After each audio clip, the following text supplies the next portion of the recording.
নমস্কার। কবি নীরেন্দ্রনাথ চক্রবর্তীর লেখা না এলে নাইবা এলে কবিতাটা আবৃত্তি করছি। আপনাদের ভালো লাগলে অবশ্যই আমার চ্যানেলটাকে সাবস্ক্রাইব করবেন, লাইক করবেন, শেয়ার করবেন, বেল বাটনটা প্রেস করবেন।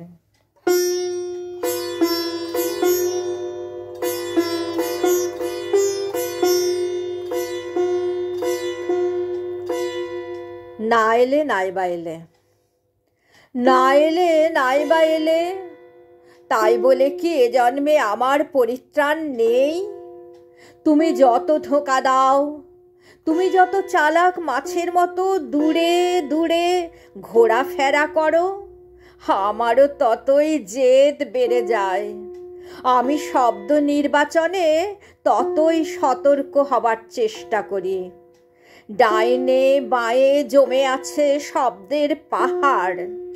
আমি একদিক থেকে একটা ইচ্ছুক পাথর তুলে এনে যেরকম জুতো, জামা ইত্যাদির মিলন ঘটানো হয়, সেই রকম অন্য পাথরের সঙ্গে তার জোর মেলাবার চেষ্টা করি।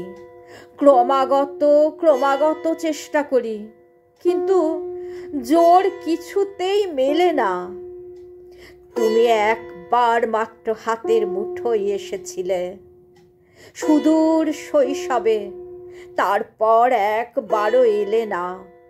যেমন আকাশ থেকে কবুতর মাটিতে, অথবা দূর অরণ্যের ফুল বারান্দার টবের চারায় দৈব নিয়মের মতো প্রতিদিন নির্দিষ্ট সময়ে ফিরে আসে, সেই রকম আর একবারও এলে না তুমি।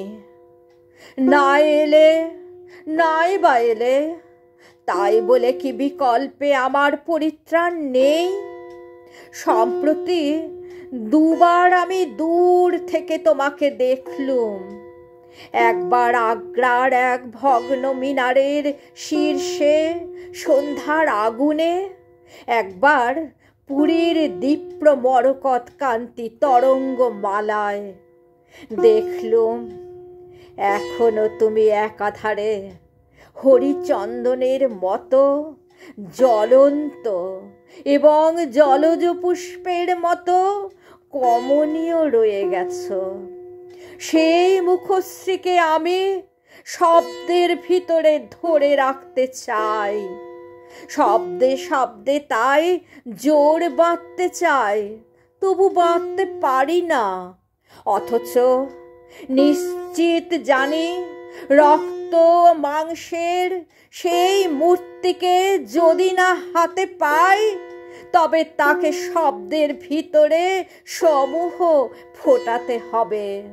না ফোটালে এ জন্মে আমার পরিত্রাণ নেই। না ফোটালে এ জন্মে আমার পরিত্রাণ নেই।